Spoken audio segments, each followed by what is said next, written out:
My project is about design and analysis of quantum internet using online learning theory. Quantum computing is an important research topic, and many countries are investing heavily into these groundbreaking technologies. My proposal is to create a quantum network so that these quantum computers can communicate and work together, similar to how the classical internet enabled the communications and cooperations of computers around the world. If it's done right, quantum internet will have a similar economic and cultural impact as the classical internet. First of all, I'd like to thank RGC for giving me this fellowship so that I can focus on this very interesting and important research problem. I also thank the Dean, Professor Martin Wong, for his support of the fellowship nominations. I also like to thank my family for their continued support. Last but not least, I'd like to thank all my former and current students, as well as various postdocs. They're a group of hardworking and intellectually curious young folks, and I feel so fortunate that I have been working with these amazing, talented young people. It is difficult to quantify what is a senior researcher.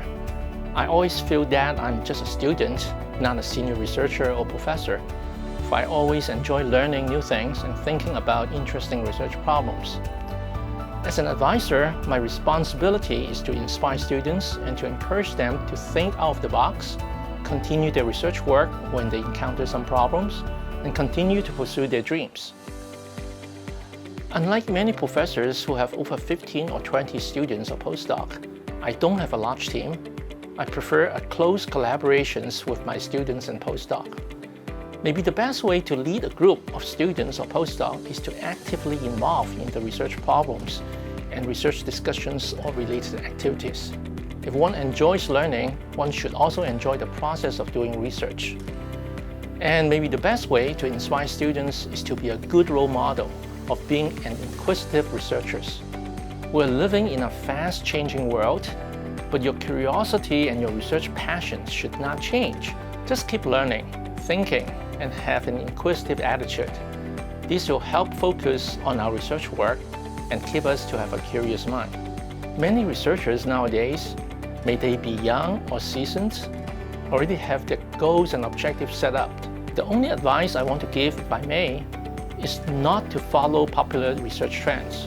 If you look at some past popular trends, they were digital library, then came cloud computing, then came big data, and now it is AI. In other words, don't just follow the crowd to go for hype. A researcher needs to have an independent mind and a curious heart. Be yourself. Learn to differentiate what is an interesting research question or directions as compared to a research hype. It is more important to have a scholarly attitude and look at the world through the eyes of a child.